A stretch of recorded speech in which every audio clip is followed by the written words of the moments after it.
Welcome to the Forest Policy Group webinar on Continuous Cover Forestry. I'm Murray Patterson, co-convener of the Forest Policy Group, and I'll be your host for this morning's webinar. We're really pleased you've joined us. It's going to be a kind of really thoughtful and practical session on continuous cover forestry. The usual housekeeping notes for Zoom. We are recording this session, so please turn your camera off if you don't want to be seen. We will be sharing the link with everyone who's registered, and it will be available on the internet. Please keep yourself muted throughout the session unless you're speaking or asking a question.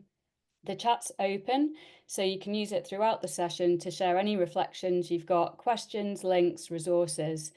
Sharon Smith, our wonderful admin controller, is going to be here helping with the chat, and we'll be drawing out questions for discussion later. So we'll have the speakers and then questions all at the end. If you've got any technical issues, just pop a message in the chat and we'll try to help.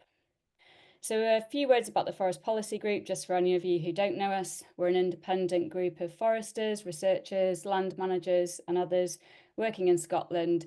We're all passionate about better forestry in all its forms. If you're not already a member, we'd love to welcome you into the network, and you can find out more on our website, and I think Sharon will be sharing some links later on. So on to the main event. We're joined today by three fantastic speakers. We've got Ted Wilson, who is a silviculturalist with many years of experience in continuous cover forestry, both here in the UK and internationally. He's worked extensively in forest education and research. He'll be talking about drivers for sustainable forestry in Britain, what is continuous cover forestry, silvicultural transformation, research and training.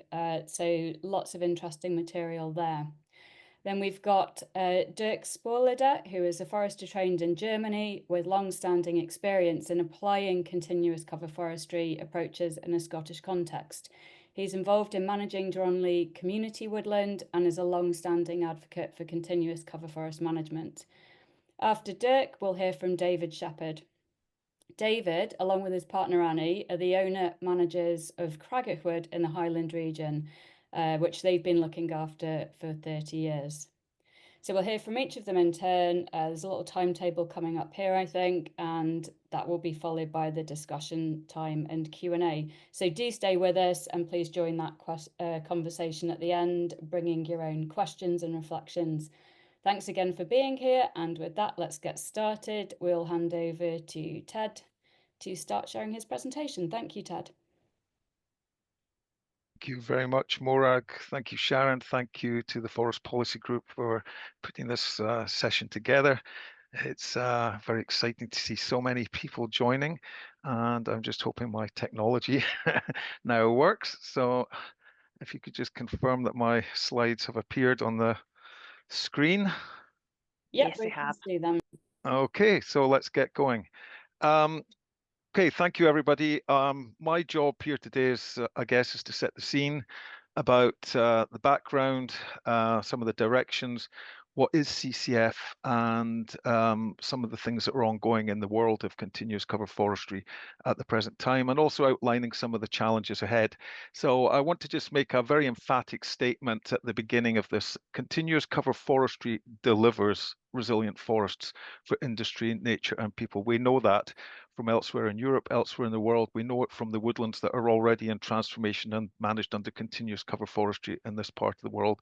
So this is about how do we get the message out and expand the network and engage more people in continuous cover forestry. So it's a great pleasure to give this presentation, and I'll have to whiz through because there's going to be some music play if I hit the 20-minute mark. Okay, so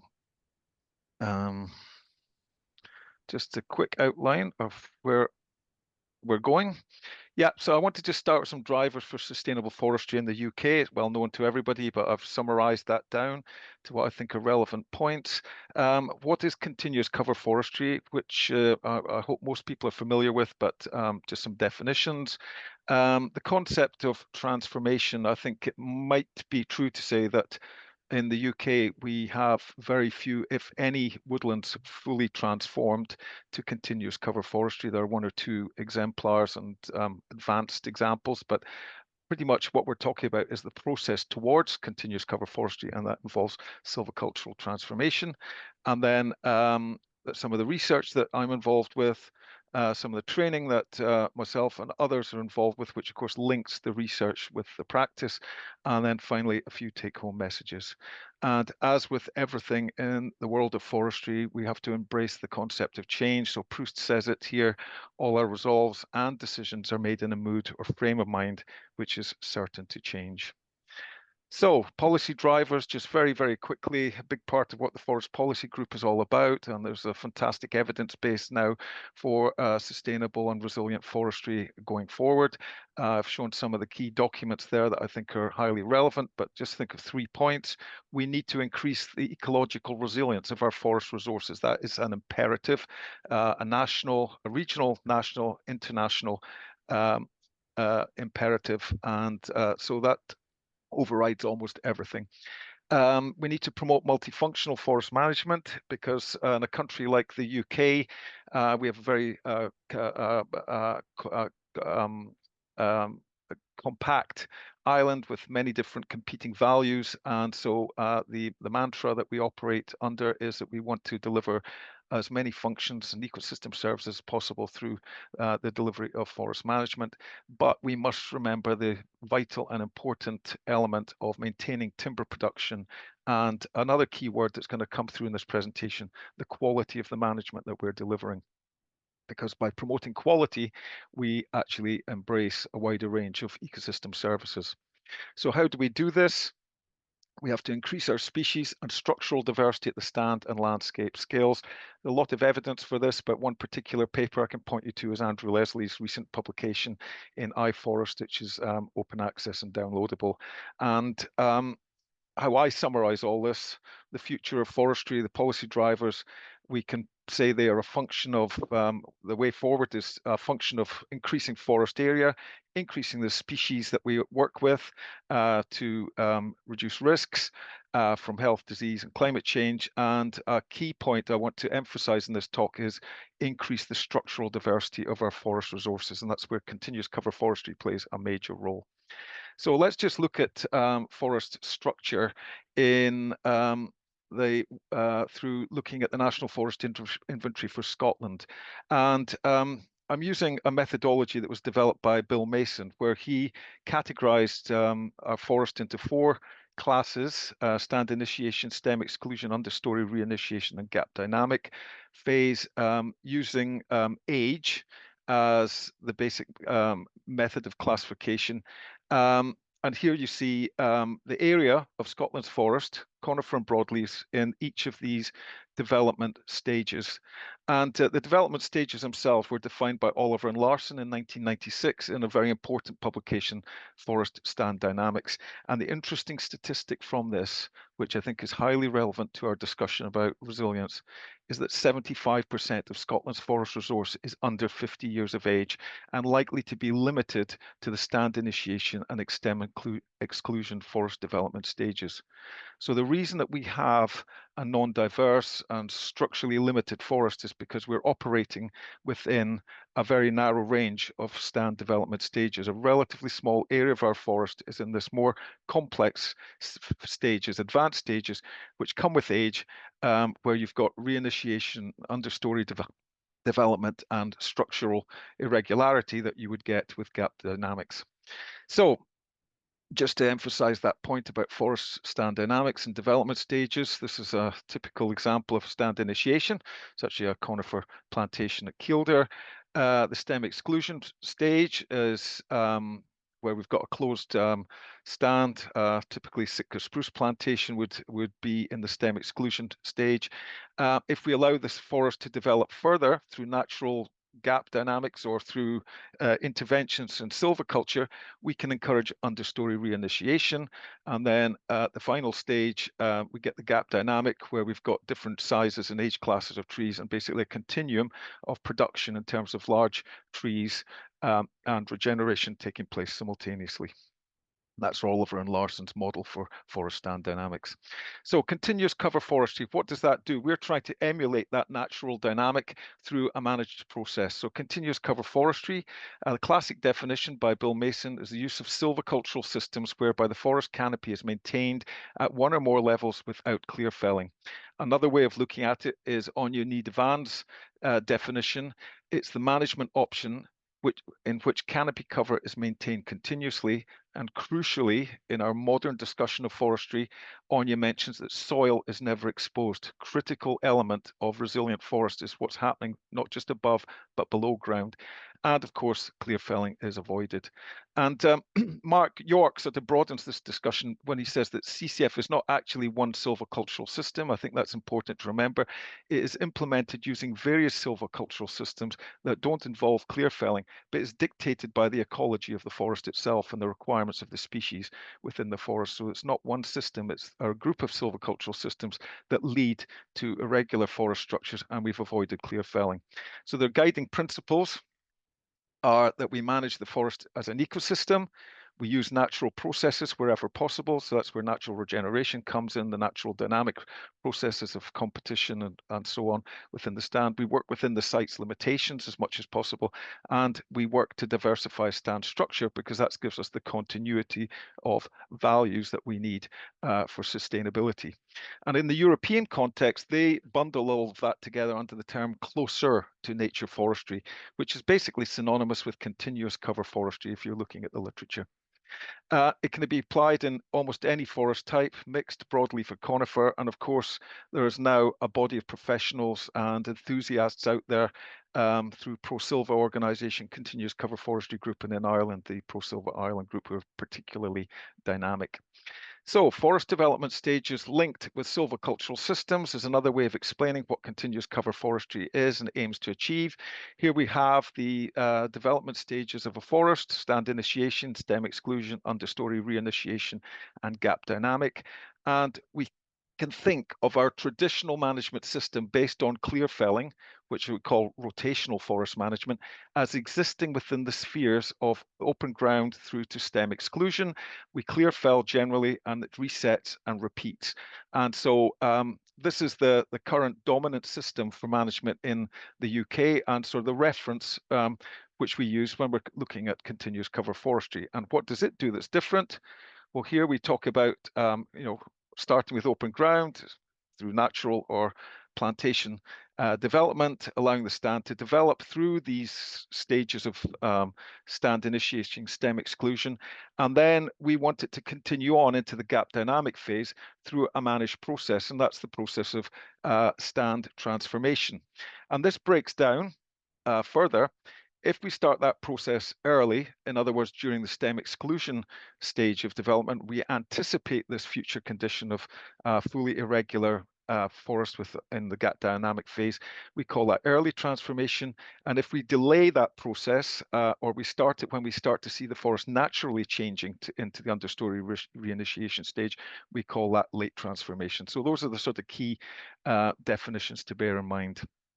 And the vision that I have, and I'm sure most of us involved in forestry would probably share, is this fantastic quote from Gifford Pinchot, the first Chief Forester of the United States. In his autobiography, he said that what he aimed to do when he set out on his career in forestry was to manage the forest in a way that trees could be cut and the forest preserved at one and the same time. And that embodies the concept of what we're trying to achieve in continuous cover forestry. We were preserving the forest, and through the economic exploitation of the timber component, we're able to deliver all these diverse and wonderful benefits and ecosystem values that come from beautifully managed woodlands. So stand transformation is the next thing to talk about. It's a program of stand interventions that support the transition from an even age to an irregular stand structure. And there's been a lot of research on this. It's a well-programmed set of stages, and it relates strongly to this process of natural forest stand dynamics, as you can see in the diagram there. This was proposed by Jean-Philippe Schutz, and it's been widely accepted as this kind of way of framing our understanding and delivery of stand transformation. So initially, we want to differentiate the stand. So this would be in the stem exclusion stage. And the main aim is to promote each valuable element, which ensures structural development and stand stability. Very important in the UK context. From there, once we've got a stable stand with some differentiation, we want to promote regeneration. And then we get structural development by further developing that process with further stand interventions. And ultimately, that will lead us to this structural achievement, where the focus is to achieve vertical individualization of the group. So we've got individual trees coming forward that are in each of those age and size classes, from regeneration through to the target size that we aim to harvest from the system. And so it becomes a sort of self-regulating system through regular interventions. So just the area I'm most interested in is the working in production forests, Sitka spruce stands. And so the question arises, where do we start? And here another fantastic quote, this one quite historic now, from J.A.B. MacDonald in Scottish Forestry, says, thinning, it must be acknowledged, is the most vital operation whereby foresters may mould their woods and even transform mere plantations into forests. It is the very basis of silvicultural art. And so with that concept that thinning is important, and early interventions are very important to get the stability we need in our forests. We've been doing research, this is in Ireland, funded by Teagasc and the Department of Agriculture, Food and Marine in Ireland. We've been doing these early transformation projects, thinning in Sitka spruce, where the focus is to concentrate increment on the quality trees. So we have to identify the best quality trees, which in the future are going to be giving us this value added element for the economics of the system. We want to develop independent tree stability. So we call these the frame trees, by giving them space to grow and develop, for crowns develop, but also crucially to develop their own stability. And we want to create a condition where we've got variable light levels so that regeneration can get started. And so you can see here, when we're linking the silviculture with the woodland ecology, that through selecting the best quality trees, which are the ones with the green dots, and giving them more space within the thinning operations, we're starting to create this more irregular structure. And I hope you can appreciate that some trees are clumped there, and there's more space around the trees that have green dots as a result of this selection process and this gradual following intervention process of giving space and creating what we call irregularity. And what happens with these trees is their crowns are given more space, the crowns expand, bigger crown, bigger leaf area, more production going into the stem wood of those individual trees, more production going into the roots for stability. And so that's what we call concentrating increment on the best quality trees. And here we see an example with actually a birch tree being managed on this system with what we call a halo thinning approach. So we've got some data to show that that works. So very quickly on this graph, we can see that a tree that's not released in the thinning process, which we call M, that's a matrix tree, and a tree that we think is a future quality tree is a Q tree. You can see there's after only 7 or 8 years, there is a significant difference in the volume increment on that tree that we've released. So we know that we are now concentrating the forest stands increment on the best quality trees. And of course, there's different alternative ways, low thinning, crown thinning, graduated density thinning. They bring different types of woodland structure. They alter the forest in different ways. So depending on the objectives of management, you can push the process of irregular stand development faster or slower. You know, the options are there, and we learn by going from one intervention to the next. You can see here that the greatest irregularity is being achieved with the crown thinning, where we've got a large number of very small trees and a smaller number of the large trees. So you've got this transition here, and the Gini analysis is telling us is an index of inequality, and you can see the crown thinning has the largest amount of inequality. So we equate that with stand irregularity. So, and we also know that this process of improving quality is achieved with tree marking. So here we have, before thinning, 4 size classes, the dominant, codominant trees on the left, through to the very small, intermediate, and suppressed trees on the right. And the blue is the best quality class trees. And you can see, as a result of the thinning, and focusing on promoting the good quality and removing the poor quality, we're dramatically increasing the proportion of good quality trees that are coming forward in the stand. And that results down the line at some future date in very high value timber, this case Douglas fir, which generates the best income and helps support all the other wonderful things we're going to be doing in our forests. So CCF seems wonderful. Why aren't we doing it? One of the reasons is, or some of the reasons are shown here in another very important study led by Bill Mason, who I have to acknowledge is one of the great thinkers in forestry, and we hugely miss him and his contribution, and who was working and giving to forestry right up until the last few days of his life. And anyway, this paper here addresses the barriers and obstacles. And I don't have time to go through all of this except pointing you to this paper. It's an open access paper. You can download it, and maybe Sharon will be able to share this after the presentation. Definitely worth reading. I just want to highlight a few important points in the couple of minutes I've got left in my presentation. Deer, just to mention that CCF can only work when we manage deer, and browsing pressure from deer and other animals is a critical obstacle as we go forward. And I don't have time to say an awful lot more than that, but if we want natural regeneration, we have to manage deer.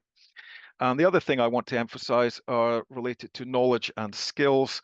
The limited knowledge about CCF amongst owners and poor knowledge transfer, the lack of CCF skills and professionals, and the issues around introducing CCF into an environment where even-age forests are actually the dominant system. And so just to address that, a key area, of course, is skills and training. And here we see a team during a training course. This is part of the tree marker training program, where we're looking at individual tree qualities and determining which are quality trees versus trees that are less important, or trees that have silvicultural value, or trees that have ecological value, such as trees that provide habitat for red squirrel, and making decisions at the individual tree basis. So this is a key part of training. And as a result of that, we're able to start looking at the woodlands in a different way, in a fresh way. And here you can see that a trained team can walk through the woods and identify trees by their different ecological, economic, and silvicultural attributes. This becomes second nature once you develop your skill in tree marking, and that leads to making decisions. So the red wants the trees to be marked, and you can see that they're generally releasing the trees that are good quality. And as a result, you end up with a stand that is a little bit more irregular, but has more good quality trees. So where are we going in the future? There's a great role for new technologies, because that's going to help on the cost side of CCF. So there's a lot of work going into the smart future for CCF, looking at ground-based tools, remote sensing, new kit fitted to machines that work at the individual tree basis. So there's a very dynamic research program going on, mostly in Scandinavia. And that leads me to my final slide. Can I just go through my points? Summary conclusions: the changing nature of our forest policies and our climate call for more diverse forests, species and structure in the future. Structural development of forests is one of the key strategies where we can achieve this resilience. And CCF is recognized as one of the best approaches for developing diverse multifunctional forests. How we get there: crown thinning appears to be one of the best techniques for thinning that we're studying and developing, although there are other pathways depending on forest management objectives. Of course, research is important. We need to address the barriers and obstacles. And finally, silvicultural transformation, as I showed just at the end, is also cultural transformation, policy practice, and the practitioner must be linked through research, development, and knowledge mobilization. Thank you. Thank you, Ted. A huge thank you. That was absolutely fascinating. And thank you so much for bearing with us on keeping to the 20 minutes there. And Sorry, no, ran no, 10, no, no, no, you're 20 absolutely, seconds over. you did an amazing job. And I'm sure there is a lot of information on those last few slides that people will want to pick up in the chat later on. So everybody who's here, feel free to highlight the elements of that that you would really like to hear more about, and we'll make sure that there's time to discuss them later. Yeah, I'm sorry it was a whirlwind for everybody, but hopefully you were able Well, to be along for the ride. yeah, it's a big subject, right? There was no way it was all going in 20 minutes. So wonderful. Thanks again. And now we will pass over to Dirk to hear all about Dronley Woodland. Just give you a second to get your screen shared.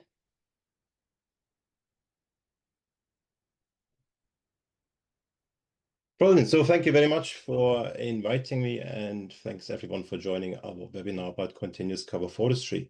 So my name is Dirk Sporleder. I'm looking after Dronley Community Woodland and after a few other woodlands in Angus and Perthshire.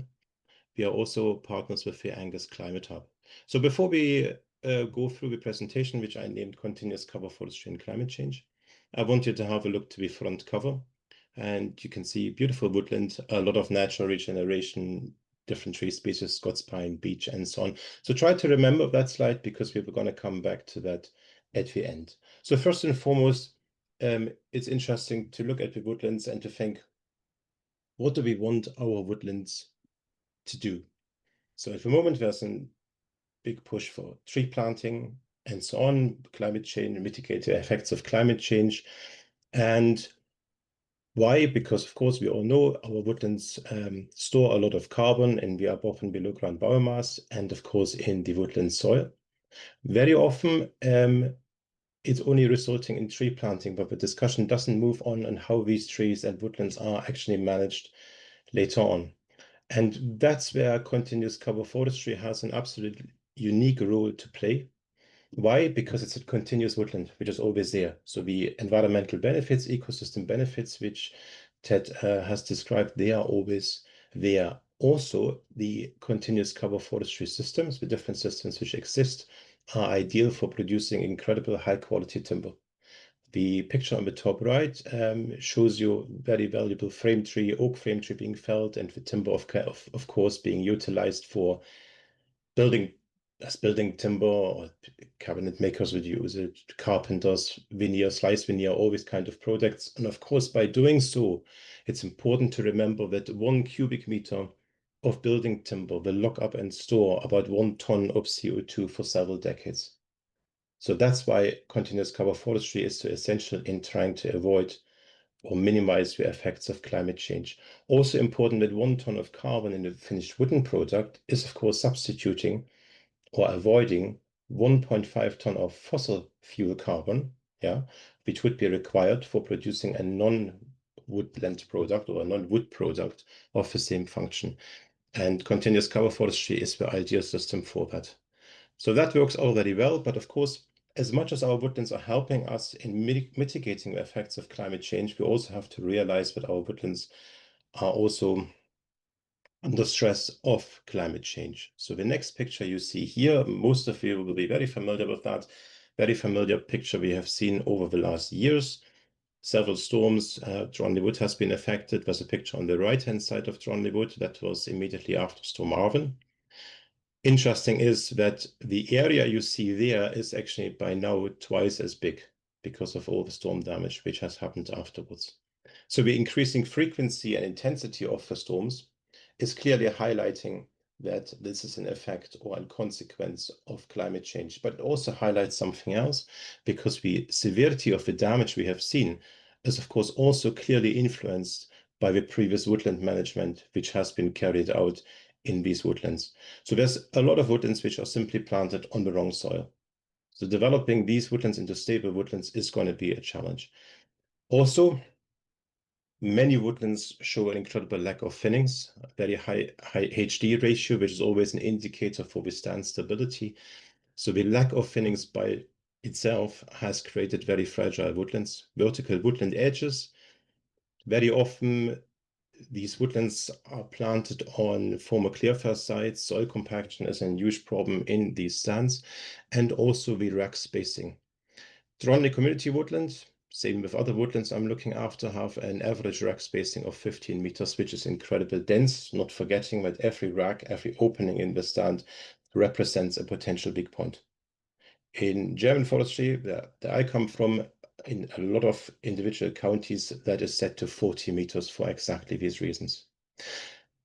Storm damage, avoiding storm damage, one of the strategies is, of course, developing woodlands into stable, resilient, and especially mixed woodlands. But it's not just with storms, it's forest pests and diseases as well. You see the pictures on the top showing the Ips typographus, which has caused unbelievable destruction in woodlands all across Europe. You will have seen some of the pictures from the continent. On the top right shows you a picture from the Harz Mountains. Unbelievable. There you're really talking about a landscape change, damage on a landscape scale. To put a number on that, the Bavarian National Park, for example, has lost 4,000 hectares of formerly site-adapted Norway spruce woodlands. Losing 4,000 hectares also meant that it has released about 1.2 million tons of CO2 into the atmosphere. So these are very striking numbers that has to be avoided at all costs.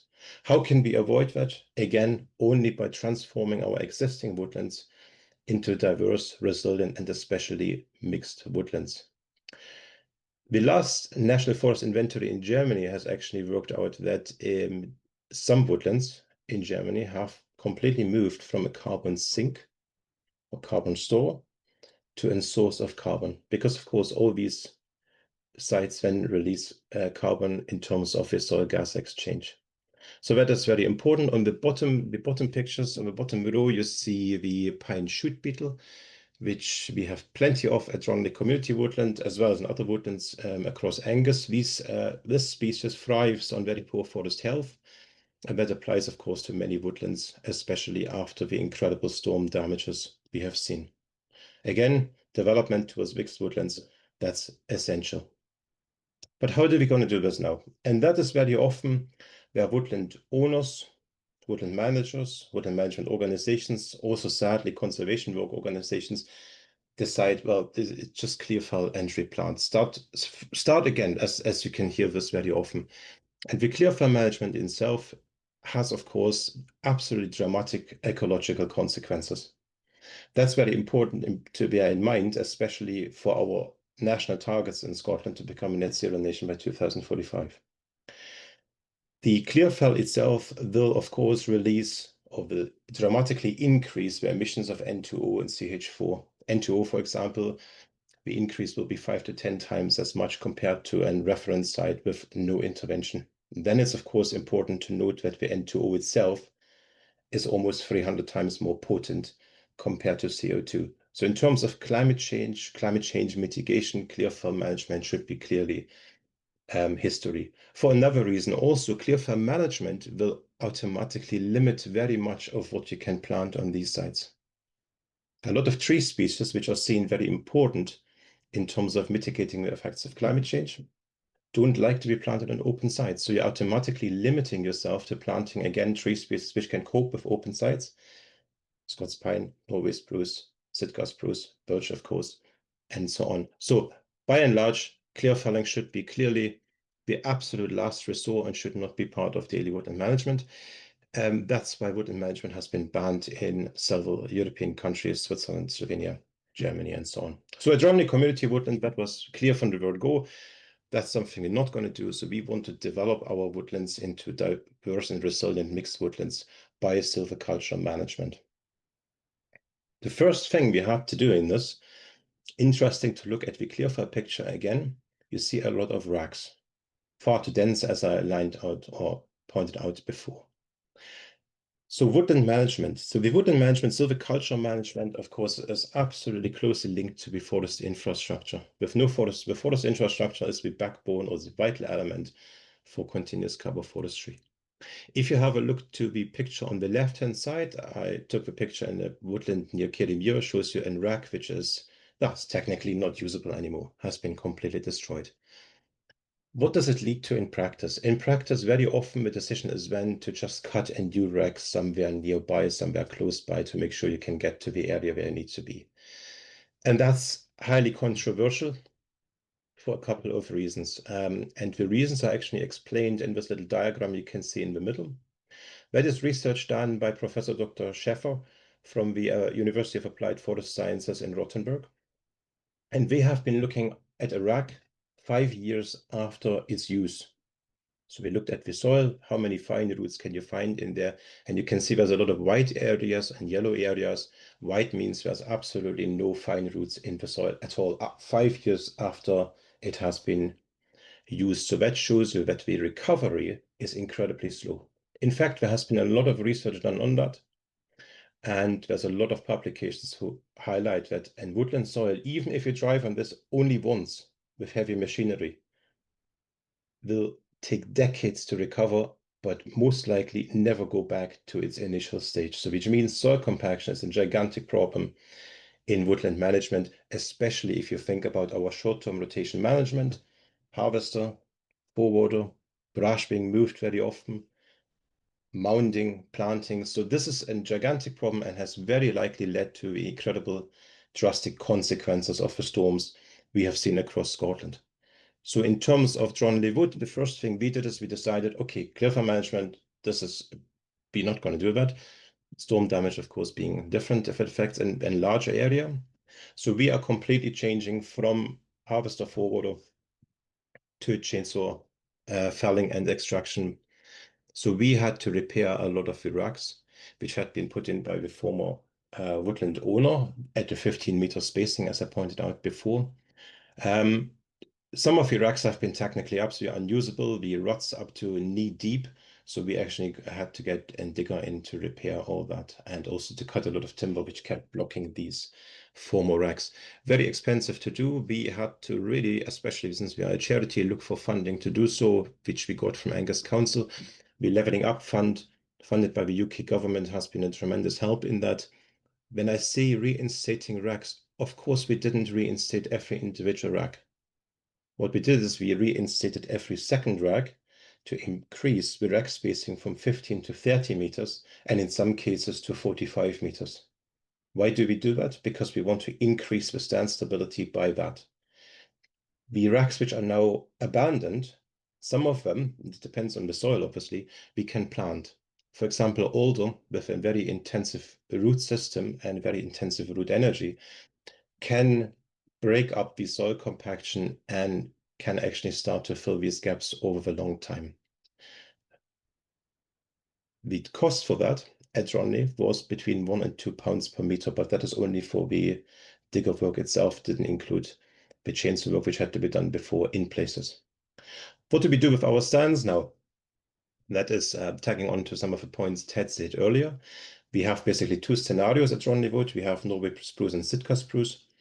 The Norway spruce stands are much denser than the Sitka spruce. And these both types we want to manage as permanent irregular woodlands.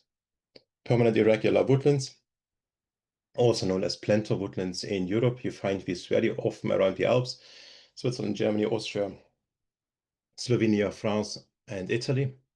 And for me, it's an absolutely ideal woodland management system to produce high quality softwood. The most important part, and that will become absolutely critical in Scotland in the long term, or is already very critical, is that these woodlands are incredibly stable. Research which has been done by the HTH in Zurich, they have worked out that permanent irregular woodlands are about 2.4 times more stable in windy conditions compared to even-aged single species woodlands. So that's why permanent irregular woodlands are for me absolutely critical in terms of producing high quality conifer wood. What we aspire to is something like that. That's a picture from Covey in Switzerland. Absolutely beautiful permanent irregular woodland or planter woodland. Very well researched woodland, managed and very well researched since over 100 years. And if you look at the diagram on the right-hand side, you can, on one glance, actually see the typical characteristics of an permanent irregular woodland. A lot of the trees, or a lot of tree dimensions you have there, or tree sizes, and I say on purpose sizes and not ages, are combined in a very, very small area. And that is the typical characteristics of these woodlands. So you have a few really large, gigantic trees. You have a lot of intermediate trees, but the majority of trees is actually natural regeneration. And that's a scenario we want to get to. That, of course, going back to what Ted said earlier, that only works within low deer density. That is absolutely critical for developing permanent irregular woodlands. Also, and that is a very important point, if you look at the woodland, it's beautiful. Everybody would like to go for a walk in that. Very high biodiversity, incredible high recreation value, and fantastic for timber production. So research in Switzerland, we have tried to put an ecosystem service charge on that. And we said a woodland like that actually delivers the equivalent of 4,500 pounds per hectare per year for water purification, for soil protection, reducing the CO2, water protection, recreation, and all these kind of topics. So that is a very essential topic. And I would love to see ecosystem services actually being paid to woodland owners who have the aspiration to transform their woodlands into permanent irregular woodlands or into continuous cover forestry per se, because that's very important. And we come back to that in the next slide. In terms of timber production, permanent irregular woodlands are unbelievable productive. In the last 100 years, the woodland in Covey, what you see there, 360 cubic meters per hectare, the entire stand effectively has been harvested 3.4 times in the last 100 years without ever exposing, like Ted said, a square meter of soil. So that's quite phenomenal. It shows you how productive it is, and that is why they are so important in terms of the ecology and the climate change mitigation. Our stands of Scots pine are a little different. The Scots pine and John Wood has suffered a lot of damage in terms of storms. Also, the bark beetle makes its presence felt, the pine shoot beetle. The trees itself, some of them have grown very well, not on the picture, but we have some really good quality trees there. But by and large, the stand is planted on the wrong soil. The soil is a mesotrophic soil, and moist water regimes, which is far too good for Scots pine, which led to the development of very shallow root plates. So the density is quite low, which is good. So this stand you see on the picture is relatively stable. Very few storm damages in there. So we have started to underplant the stand with using site-adapted broadleaf species like sycamore, lime, sweet chestnut, and we have also done experiments with direct seeding of red oak. Especially the sweet chestnut is very interesting. The tree you see on the left-hand side in the picture, that we planted last year, and by the time it was planted, they have a typical size, 25 centimeters tall, something like that. By now, that is a meter tall. And why do we do it? Again, we need to diversify the woodland. We need to add a lot of diversity to the stands to increase the tree species diversity, but also the structural diversity. And that is very important in terms of the forest health. On the top right, you see our equipment there. We have built up our own team of foresters at Wood who are working part-time. Now, of course, the ecological woodland restructuring, as much as I love that of course comes at a cost. Between an institute in Germany, they have worked out that restructuring 1 hectare of woodland, the cost for that will be about 8,000 pounds, 8,400 in terms of the conversion rate. And that's, of course, a massive cost. And up to now, there's absolutely no support from the government for ecological woodland transformation at all. And this is really important because we have to develop our woodlands. If you look across Europe, you can clearly see that over there we see a changing landscape before of all the damages. In Germany, we have been lecturing about these topics for about 30 years, and a lot of action was put into place also, but the climate change has overtaken us big time. And that is something which might also happen in Scotland, especially the Ips typographus. There's outbreaks in Kent. It has been seen in, the beetle has been seen in Fife. So to some extent, these pests and diseases and storm damage are, of course, going to have a big effect on our woodlands in Scotland. What we aspire to, and now we come back to the very first picture, is something like that for our Scots pine stands. fantastic woodland, which is east of Berlin. So if you're ever there, please go and visit. That is the charity Dr. August Bier Trust. And that woodland was bought by Dr. August Bier in 1912. And he bought this woodland as a very species poor, very structurally not very diverse at all, single species Scots pine woodland. And he developed that into this beautiful mixed woodland you can see there by applying some absolutely unique silvicultural systems for the time. He has, for example, transformed woodland edges to tapered woodland edges and so on. So this woodland, if you visit that today, very resistant to climate change. It has, I think, over 400 tree and shrub species. That's probably a bit much. That's not what we want to put in the Dronley wood, but I think this is really a system which is inspiring for many woodland owners in Scotland. So we hope that our Dronley wood will look like that at some point. And I think that's all the time we have. So thank you very much for listening. Thank you, Dirk. And you got in just before your tune played there. Well done. That was wonderful. Thank you. I'm sure there's going to be lots of questions, and the chat has been going crazy. So we'll be picking up on that later on. But first of all, we will hand over to David, and we're going to hear about Cragach Woods. So I'll just give you a second. I think Sharon's going to be sharing the screen this time, and David will ask her to move the slides on. Okay, take it away. Good, thank you, Morag. I'd just like to start by saying we're not experts of CCF management, but we are attempting to steer Cragach Woods into a CCF system. In the next 10 minutes, I'll try and give you an impression of what we're doing at Cragach and how we're thinking. Next slide, please. Hello, thanks. We're a 40-hectare wood on mineral soils at low altitude near Inverness. Next, please. Our primary objective is to develop a biologically and structurally diverse native wood within which we are to grow native productive hardwood timber. We're trying to bring together the two realms of nature conservation forestry and productive forestry.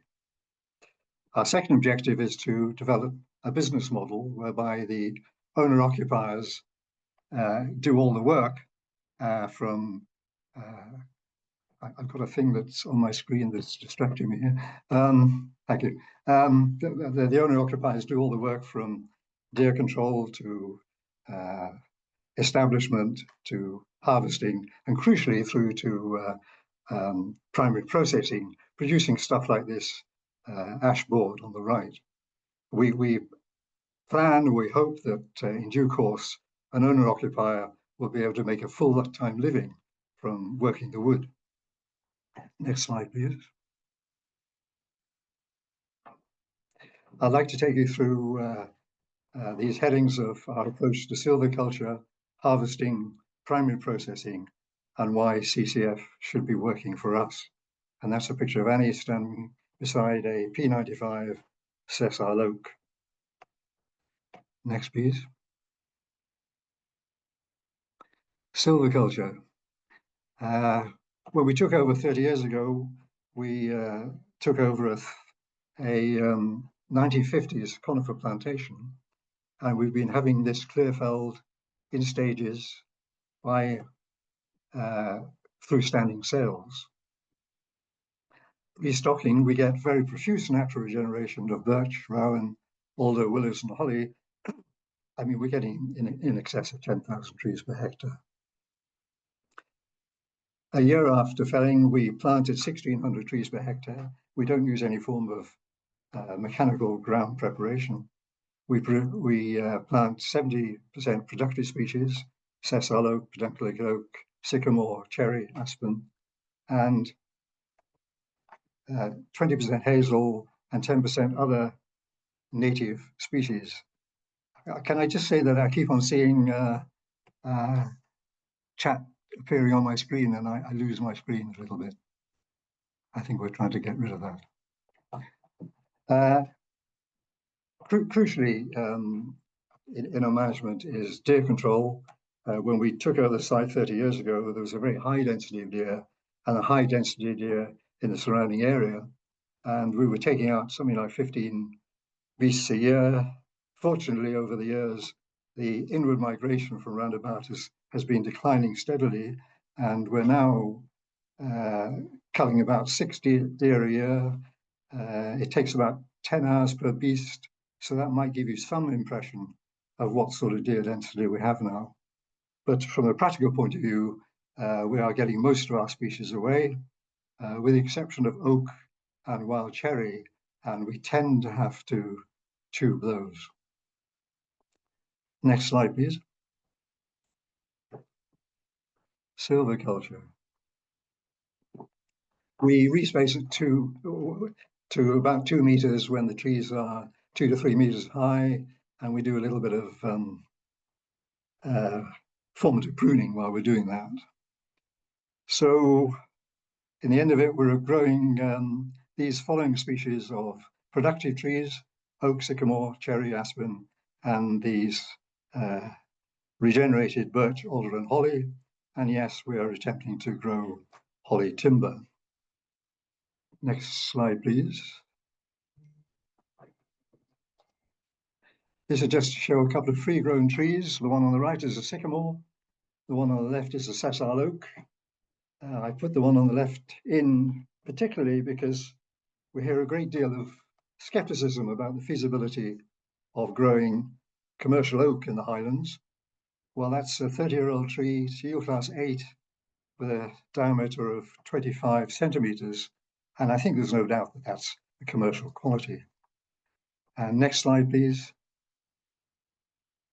And just in case anybody thinks that might have been the exception, here's Annie surrounded by a number of more sessile oaks of the same, from the same cohort of trees. And I hope that really lays to rest this notion that it's not possible, it's unfeasible, it's not commercial to grow oak in the Highlands of Scotland on commercial sites. I hope we've shown it's possible. Next slide, please. Free growth. I thought I'd better say a little bit about general principles in case anybody's not familiar with free growth. I think it essentially means selecting your final crop trees early in the development of the stand, halo thinning those trees, and then keeping those trees free of crown competition until they reach their target diameter and are harvested. Because they're growing fairly open, it's necessary to prune them, and I think it's usual to prune up to about 6 meters. The aim is to produce 6 meter lengths of high quality timber, low on knots, and in a relatively short time. Growing these trees in a relatively open position means that they put on girth more rapidly. Knowledge limitations. We've had quite a lot of difficulty getting information on free growth. It's not well represented in the British literature. We have to hunt around a lot, and I'm sure we miss a lot. For instance, one crucial paper that came out in 2005 looking at the relationship between crown diameter and girth, well, we just didn't find it until 12 years later, and by chance. We'd like to see alder and gean, wild cherry, appear in the yield class tables. We're skeptical about the fact that oak is put in with sycamore and ash in the current tables. We feel that birch is really a very different beast from sycamore and ash. We've found 2 very useful handbooks from abroad. The first from France, which was brought out in English translation in 2014, Oak, Fine Timber in 100 Years, is an exceptionally useful handbook, very comprehensive, and it really transformed our understanding of free growth in general and oak in particular. Another handbook came out of Belgium about a year ago. This is on free growth of birch. It's very useful. Unfortunately, it hasn't yet been translated from French into English, and it was a challenge for Annie to handle that with her developing knowledge of the French language. I've just added at the bottom of the slide the spacings which we're using for our crop trees. We hope that these spacings will lead to the sort of target diameters that we're aiming to get in the sort of time spell that we're aiming for. Next slide, please. Harvesting. We're using small-scale machinery. That's an Alpine tractor with a trailer and crane and a 3.5-ton winch. That's been entirely satisfactory for getting out our thinnings. We're developing a network of harvesting routes, racks at 25 meters separation. And at the bottom right, we are taking out some mature, large broadleaves. We get help with getting them down. A few survive the coniferization of the 1950s, and we can get them out by cutting them into 2-meter lengths and taking them out on the pallet forks of the tractor. Next slide, please.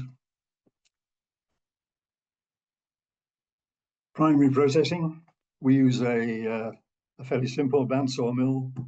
We cut our logs to produce 50mm thick boards because that's what our customers want. They're stacked in stick for a couple of years to bring them down to 18%, 20% moisture content. And then we finish them off in our homemade solar kiln to bring the moisture content down to below 10%. We do a little bit of contract milling and more contract drying. Next slide, please. Why we think CCF will work for us.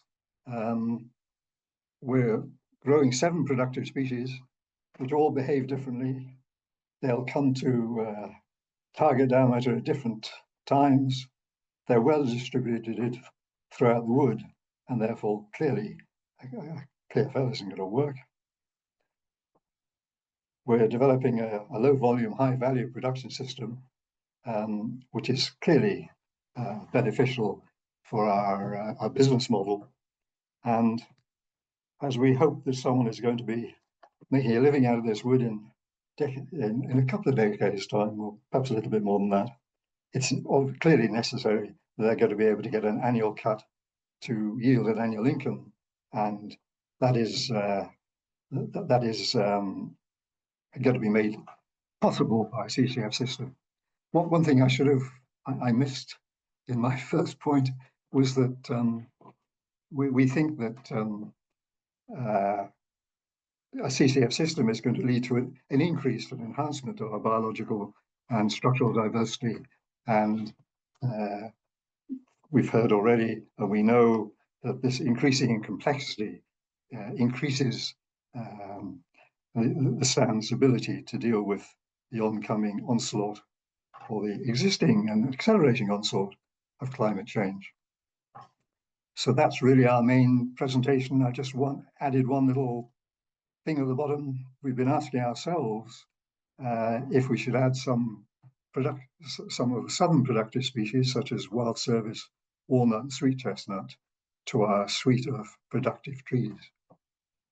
And I think on the next slide, we've got a list of a few references which I've alluded to in the talk. Thank you. Thank you very much, David. That was wonderful. And I'm sure people will be hoping to ask you a few questions going forward now. Sharon and I have been valiantly trying to collate questions from the chat. So I think what I'm going to do first is there's a bit of a theme that's emerged. I'm going to try and bundle together a few different people's points and get it across in one go. So here goes. So there was quite a few questions or commentaries and statements centered on whether we still need clear fell, and that's around things like, can we, do we need to be able to compete on cost for concrete and plastic substitution? Also thinking about the impacts of thin soils and high wind impacts. And then Andrew Heald asked the question, how do we change options, opinions, and policy regulation to encourage more productive forestry onto better soils. And I think that's probably relevant to some of the things you were going to say on your barriers to CCF point, Ted. So I'll come to you first, Ted, on that general question of do we still need clear fell? Can we impose this European system over here? And then we'll go on and see if Dirk and David would like to add anything to that too. And then we'll pick some more questions up afterwards. Okay, thank you. It may be shocking to hear, but I am not a CCF purist. I'm a silviculturist first, and the key to all forestry starts with the objectives of management, and then assessing the site, and then working out from there the best species and systems that we're going to use. And I think of the silviculturist role as somebody with two toolboxes, one which is the various silvicultural practices, and the other is the silvicultural systems that we work with. Currently, we are very limited, and it's due to history and policy because our woodlands are actually quite young. And the focus in history has been on getting a productive woodland base back. So we are very invested in the clear fell system. The clear fell system has many advantages where economics and production and fast rotations are essential. They've served an important purpose. But what we're talking about in a world where the climate is changing, where the values are changing, society's changing, the expectations are changing, we need to adopt a wider range of silvicultural tools. And what I'm concerned with is that we are as skilled as possible to look at each individual site and determine which is the best systems to use. And within that context, I think there's a huge future for continuous cover forestry, because many of the sites where we can achieve stability in the stands should probably be going down the CCF route because of all the benefits it gives us in terms of resilience. So I don't think there's an absolute on this. And the other point about that was made there about adopting a European system, it's not adopting a European system. We're learning from systems that are applied over a longer period of time through different forest history, but we're adapting, and that's where we're at right now. We are adapting, addressing these barriers in our own way with our own systems. And there are fantastic examples of this being achieved. I see Phil Morgan's there on this call, and I see one or two other very prominent practitioners who have decades of experience where they've been working in productive woodlands doing transformation work. So we're on a journey, and I think each site presents the opportunities. And what we have to do as foresters is embrace the widest toolkit, so that we are, in a way, like, a general practitioner just doesn't look at one ailment. They look broadly, and then they refer on. That's what we need to be able to do as foresters. We need to have a broad spectrum approach, and then work out from there where we go, and not limit ourselves to one set of rules or systems. So that's my kind of like headline on that. I hope that's hit the point where I'm coming from. Yeah, thanks, Ted. I'll come to the others in just a second. And sorry if I missed this, because I was like frantically scribbling down the next questions in the chat. But is there, I can't remember if you've already talked about this today or whether it was in your previous talk for us. Is there some opportunity mapping work done that shows the extent of CCF potential in the UK, or is that in Ireland? Well, we've done some in Ireland. We have a draft, actually. It's not published, but I have actually done a GIS study on that very point. There may be other people in Ireland working on exactly that, but that's one of the things we need to look at in the UK is that, where are our forests matching deeper soils and one thing or another. But it's that would be part of the research program going forward. I would say is that we have a lot of tools available to us. We have the most advanced wind research and models in the world here. We have an excellent site, despite some of the critique I hear. I'm a huge advocate of ecological site classification, our national vegetation classification. We have fantastic ecological and systems tools that we can repurpose and refocus for determining, linking to the silvicultural systems, which, as I say, I think will then lead to a broadening in our approach. And as Mark York said, CCF is not one silvicultural system, it is a suite of systems. And that's a very important point to remember. I saw one of the points there about pine and birch, and I would say absolutely we can practice CCF in these shade intolerant species, because it's about the silvicultural systems that we adopt to encourage the natural regeneration and make these systems work. It's all achievable as just by working with the systems that we've got and developing our understanding and practice. Yeah, great. Thank you very much, Ted. And you managed to slip another answer in there as well. So that's fantastic. Did Dirk or David want to come in on that clear fell? Yes, please. Yeah. Go ahead, Dirk. Well, in terms of continuous cover forestry and clear fell management, so I would clearly go for continuous cover forestry. In my eyes, with the knowledge we have about the changing climate, about the changing conditions in growing trees, clear fell management should be clearly be a thing of the past. You see that in European countries who have banned clear fell management for a very simple reason. So the only reason why we have clear fell management in this country is economic reasons. So which means by the time we are planting trees with the knowledge of a changing climate, we are very often, like I said in my presentation, we limit us to planting exactly the same tree species again. And if the climate change, if the worst predictions come true, then some of these tree species or some of these monocultures being planted will probably never see maturity. So therefore, from a simple sustainability point of view, that's something we cannot afford. Also, there's fantastic research done in Switzerland and Bavaria for this research, looking at the emissions. And 1 hectare of a windblow site, clear fell is effectively the same, will release about 5 to 10 tons of CO2 over 10 to 20 years. And there's something from a climate mitigation point of view we cannot afford. I think it's as simple as that. So we have to really develop woodlands which are not standing for 10 or 20 years, which are sustainable in the very long run and provide a continuous cover woodland.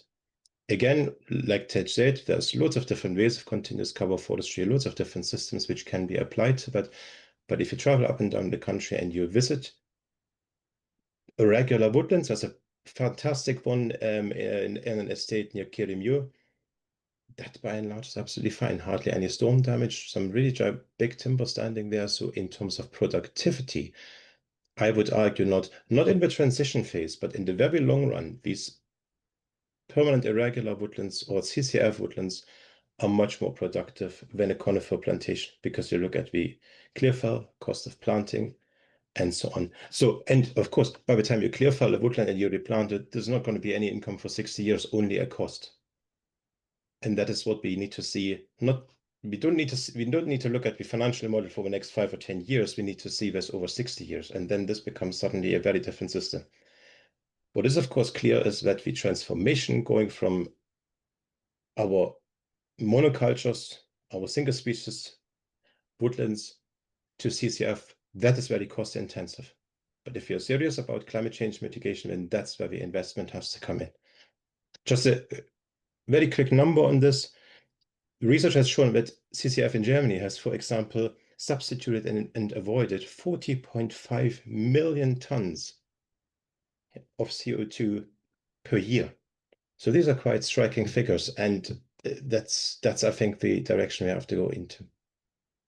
Thank you, Dirk. That was there's quite a lot to take in there. I've imagined some people might like to see the links. I don't know if you've got any of them handy that would where they could go and dig into that a little bit more deeply.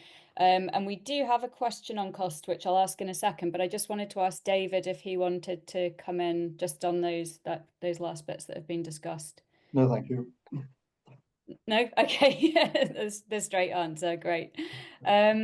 Yeah, so Angus McNichol had asked about the economic return over a complete cycle from CCF management of a commercial woodland versus clearfell in the absence of kind of natural capital money. So I guess again there you would need to like ask yourself what timescale you're looking at there. But would any of you like to comment on that? You'd sort of partially started answering it, maybe, Dirk.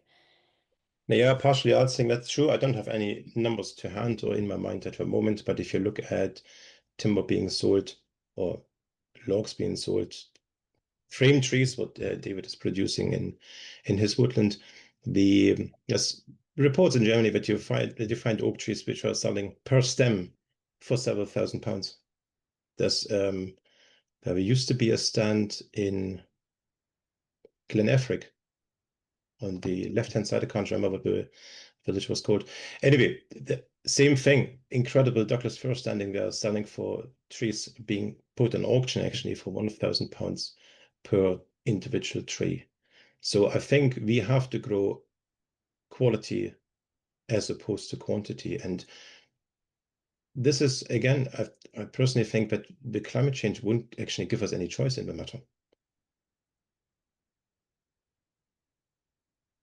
Yep, good point. Absolutely. There's long-term costs that go beyond the immediate model. Ted, did you want to come in on that, or David at all? I'll just, I'm sure other people have very strong views on all of this. I just want to come back to something that Dirk said. I hear the passion and the drive to CCF, and I've traveled extensively, like probably everybody on this call, that we've been to the Black Forest and other places nearer, even in Belgium, where there's phenomenal examples, and of course France, where we can see this. We have a lot of forests that are already on the path. We have a terrible record of no thin in many of our production forests. That has precluded many of the choices that we can make, and we are committed to clear felling. I think the long-term direction of travel, yes, we need more CCF, and we can do research to identify where the best locations are. We need to work with owners. We need to work with the policymakers and the funding models to promote CCF. That's the important role of the Forest Policy Group. But I still think it's a long way from the end of clearfell in our part of the world. I'm nervous to be too strong on pushing CCF, because we have a forest industry that is in a state of transition and development. And it's very important, in my view, that we have an inclusive, broad church, an umbrella, whatever analogy you take. We have to take people with us, and we have to work together. And as much as I think the transformation of our forests is a noble objective, we have to make it a cultural transformation as well. That was the last point on my slide. I don't like the idea of developing an us and them. I don't like CCF versus clearfell debate, and it's true for economics, because it's very hard to compare when one is an economics focused approach and the other is a multifunctional ecosystem service approach. So the economic comparisons are extremely difficult, although I know that CCF generates a continuous income through thinning, and in the long term starts to generate, as Dirk and David have magnificently illustrated, high quality stems, which gives futures for local timber industries and local economies, all of these things. But I just make a plea that in this debate about Scotland's forests, we work always to bring people into the discussion and join with us, rather than be just too dogmatic in our approach at this point in time. I think that's where we're going to lose the opportunities to expand the mission of forest resilience. So that's my sermon there on this subject. Okay, thanks. Thank you. Thanks, Ted. Yeah, and it's a good point. There is way too much polarization in the whole, national conversation around forestry, which brings us neatly on to say that Eleanor Harris has a suggestion for this, which is to rebrand CCF as structurally diversifying forestry, so that it doesn't have so much of a sort of anti-clearfell connotation necessarily. So that's just an idea that everyone can roll around in their minds while we go through the rest of the questions. I want to pick up, there's also been a bit of a chat in the chat about markets. This is Bruce. Markets are trending towards whitewood and with a max diameter accepted by sawmills of about 80 centimetres. I thought I'd heard a rumour that might be changing. But at the moment, there's no premium for large logs. Rather, it's the opposite, and sawmills want sausages. I just had to say that, sorry, because I liked it when I read it. And yeah, so then Ben is chipping in saying, you know, maybe there's a huge opportunity to pair expansion. The chat just moved as I was reading that, to more CCF or SDF type woodlands with more localized timber processing for local use as well. So, and, you know, and talking about that need for developing a market, encouraging a market for larger trees, I certainly see huge trees that have come out of our local forest that are all oversized, you know, not, you know, and I don't know if what they'll actually be used for in the end. But so yeah, I don't know if anybody wants to talk about, you know, how do we increase that market for large timber, and whether the market for thinnings also plays into sort of moving in this direction as well. Would any of you like to pick up on that? Just a very quick comment to make is that debate used to be in Black Forest in exactly the same way. What do we do with our oversized timber, oversized sawmill closing down, and so on? This is again a debate which we are only looking at for a time span of 5 to 10 years. Timber on the dimension you see, for example, in Ferskali woodland, beautiful continuous cover woodland, please visit that, next to Petlochi. And of course, it takes a while until these trees grow. So what the sawmill industry does in this very moment in time is, it shouldn't be the benchmark of producing timber. So of course, big timber can still play a very important role. Germany had exactly the same, small sawmills or oversized sawmills closing down. Everybody didn't know what to do with timber. And then big sawmills have oversized sawmills, high-tech oversized sawmills started to develop on the French side of the Black Forest, suddenly buying loads of oversized timber. And this happened in the space of 5 or 6 years. So again, the trend is, yeah, the trend is the trend, but doesn't help you at the moment if you have oversized timber, obviously. But in terms of, if you look at timber throughout the history, what was always very expensive? Incredible high quality big oak, for example, just to keep it very simple.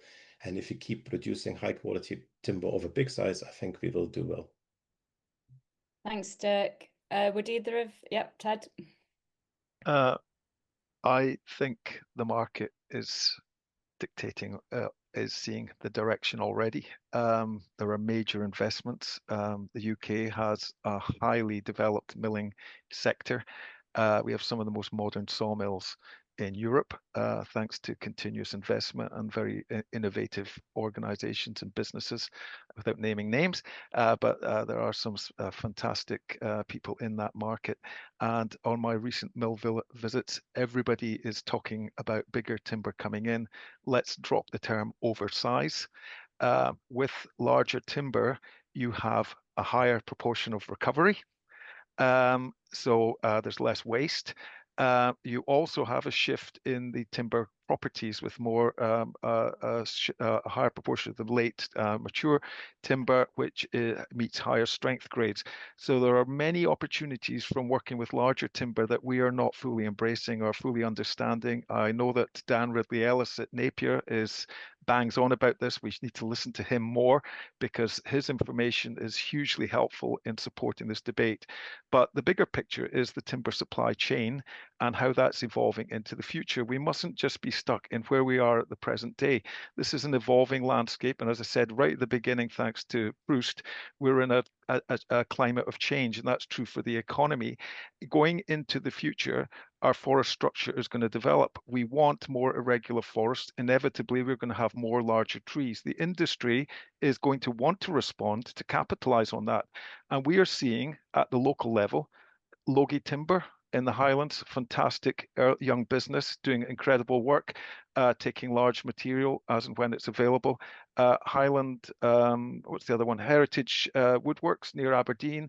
There are lots of smaller, medium-sized mills starting up that are capturing these markets. And I think that that's what we want to encourage, this sort of holistic approach where the woodlands link to these rural economies. And that's where I think CCF is really going to score. And the last thing I want to say about all of this is that we all focus on the big timber. That's the end point of in the gap dynamic management. We're taking out trees at every stage through the thinning process. So at every intervention, there's a different product mix coming out. There are smaller dimension trees, which fit the thinning market for fencing and whatnot. And then we've got the medium-sized trees, which are going into the whitewood construction market. And then we've got these large dimension trees, which are going into other markets and are potentially higher value, meeting higher strength grades. So, we need to start, taking a strategic view about where things are going, because I think there are tremendous benefits going to be unlocked with ditching this term oversized wood and looking to what the forest is going to be giving us over the next 10, 20 or 30 years. And I totally endorse what Dirk just said about the debate in Germany, because that's exactly what we're going through at the moment. We're just trailing them by a few decades in this discussion. Yeah. Thanks, Ted. Did you want to come in, David? Well, just to say that in our homespun enterprise, you simply mill them yourself and sell it to your local markets. Right. Yeah, good shout. There's lots of options at the output end as well. And that obviously does build into the whole kind of rural economy very well. I'm going to just we had two other questions in the chat actually a bit earlier on, and I want to get back to making sure that there's a chance to discuss them both. So the first one is probably quicker. I'm going to let you know what they both are, so you've got time to think, because we'll be wrapping up quite soon. There was a question about, can we use CCF on small-scale woodlands, maybe around 3 hectares, and lowland broadleaf mixes? And I know this has been answered partially in the chat as well, but just in case everybody hasn't seen that. And then also, we mentioned deer management, and somebody's brought that up in the chat. And mentioned that I think it's the Deer Society are available for advice. So given the time, maybe you all want to kind of say something on both of those questions. So small scale management and deer management. Should we come to you first, David? Because you've been last every time so far. I feared you might ask me about this. I mean, we're managing 40 hectares, and we think we can someone's going to be able to make a full-time living out of following the kind of system I've outlined to you. I find it quite difficult to answer this. I think in principle, there's no reason why you shouldn't carry out a CCF system on 3 or 4 hectares. You're not going to make a living out of it. And how much money you'll make out of it, I'm not quite sure. I can't really answer it. Okay, thank you. Sorry, I was in the chat again. Did you say anything on deer? I didn't, but I mean, once again, in our homespun enterprise, we do everything. So if there's a deer problem, we solve it ourselves. And that is hugely helpful, because I think it would be terribly expensive for us to get some contractor to come in and spend 10 hours shooting per beast. It just gets unviable. So that's how we get around those sort of problems. Absolutely, and presumably some food into the bargain. Indeed. Thank you. Thanks. Dirk, would you like to come in next? Yes, very quickly, smaller woodlands are absolutely possible for continuous cover forestry. You just need to look at the Alps, and especially to Switzerland, Austria, Slovenia, Germany, because the planter forests actually developed or the permanent irregular woodlands called planter forests developed in Switzerland and Germany. And they are actually a completely artificial construct and are based on the woodland ownership over there. Because people 100 years ago, 150 years ago, we didn't own 30, 40 hectares. We owned 2 hectares, 3 hectares.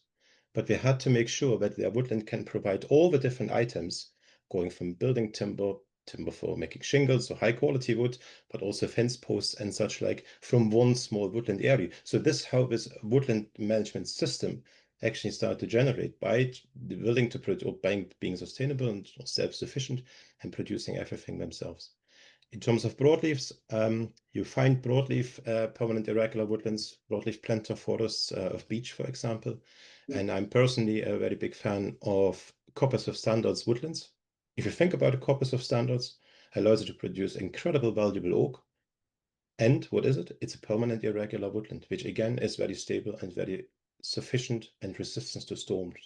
And I think so there's a huge place for small woodlands being transformed into CCF, and hunting, of course, same for us at Tronley, being a very big issue, of course. And we have thankfully somebody locally who is looking after the deer management at Tronley Wood.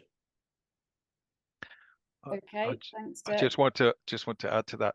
I agree with both the other speakers without saying any more on that. But the one thing I've seen that really inspired me recently was a trip to Denmark, where there are similar issues, small woodlands, multiple owners, but connected together, and then forming these cooperatives. So again, there's a policy discussion to be had about encouraging community woodlands, community approaches to woodland management, the benefits of working collaboratively. And so I think there's tremendous opportunities. It's not the size of the wood that is the challenge. It's how we make the economics of it all work. And so it often comes from working in cooperative sort of manners. And there's lots of models to look at for making CCF work at the different scales.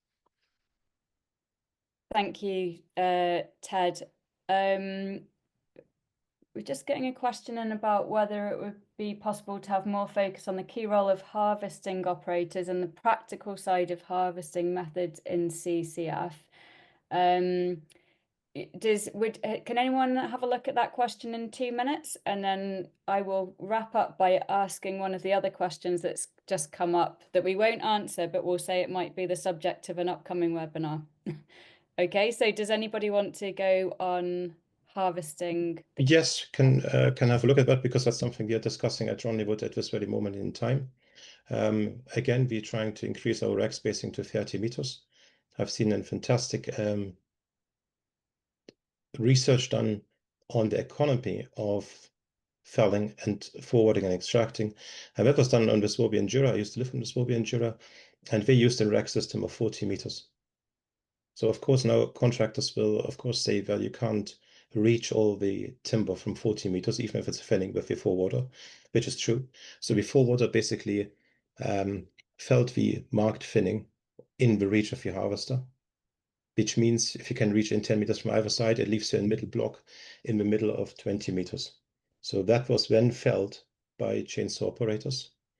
And in that case, actually, even extracted, but not completely. And that's an important point to make. It was then forwarded or skidded only 5 to 10 meters with the horse into the reach of the forwarder. And that, with a comparison with many other systems, by keeping 40-meter rack spacing and by preserving the soil, turned out to be the most viable option. What it takes, of course, is that you have several contractors, one operating the harvester, the team of foresters doing the felling, and the horse locker working together. And this can work very well. Important point in that we then should not be paid by the ton, that should be paid by work time. So Forestry Commission Germany, we actually banned piecework in the early 2000s or 2000s. Because we thought we get better quality work done if it's paid in work time. So if anything, this method hasn't excluded anyone, has actually helped anyone to be involved in the management of a woodland. I'm not against forwarders or harvesters by any stretch of imagination. If anything, I really like expensive forestry machinery, fantastic pieces of kit available. But again, they need to be used in the right setting, depends on the soil and in terms of the thinning regime you're going to imply. Okay. Thank you very much, Dirk. And Kate has kindly put in the chat about the amount of jobs that Dronley Community Woodland, which is 5 part-time jobs at the moment. So True. I think I just want to just very briefly add to that just before we finish. That is a critical question. it's not about foresters, it's not about owners. The people who implement CCF are the folks on the ground, and they do get forgotten in some of the discussions. I will acknowledge that. It comes down to this cultural transformation, which involves a lot of discussion, careful negotiation. It comes down to training and investment and commitment. So there's lots of angles to it. But we also, again, have to look to the future and the direction of travel. The Swedes, the Finns, very focused on commercial production of woodland, are investing enormously in new technologies. And I think that this is, as I alluded to this in the second last slide, the future is going to involve AI, it's going to involve new technologies. We're working small scale woodlands, but for the large scale woodlands where we are using machinery, there are going to be all sorts of opportunities coming forward. And so I think we need to look to the future about the direction of travel, and it's a link between training and skills and these new technologies. I think that is what's going to help us deliver CCF, is when more of these technologies that actually are going to have cost-saving elements on the management side are going to come into play and help us with all the decision making, which is actually at the individual tree level, so that we know which tree is the best tree to invest our energies in the future, which trees needs to be taken out at this point in time, for example. And so the tools are developing as we speak. And and as Dirk said, and David, this is something that works at all levels, from the individual small woodland right up to a large scale production woodland. And it is a big part of the future, and there's a lot of investment going into exactly that issue around operator and operations. Thank you, Ted. So I am about to wrap up, because we may just have to have a part 2 of this session, because there's an awful lot more to talk about, I think. I will just point out that Ted runs training sessions in this, and we will, when we send you the recording link out, we'll try and fire some of these links over to you as well, so that you've got information from Ted and David and Dirk. Before I thank the speakers, I'll just quickly flag up a question from Andrew Heald, which we're not going to answer today, but I feel like it could be a webinar all on its own if you want it. Which he's talking about the fact that we have a very limited range of forestry owners here compared with the rest of Europe, who tend to have a limited range of owners, objectives, and hence a limited range of woodland types and management choices.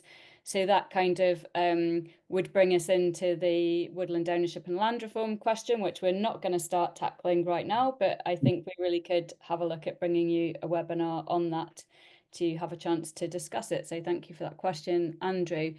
And on that note, I will say a huge thank you to Ted, Dirk and David, and Annie in the background, for the time that you've put into preparing your presentations and then coming here to talk to everybody today, and for all the work that you do. And also a huge thank you, obviously, to Sharon, who has done all of the admin on this and kept it all up and running throughout.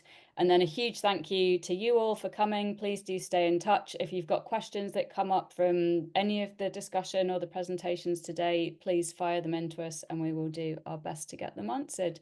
And with that, we will leave you to get on with your day. Thanks for coming, and bye for now.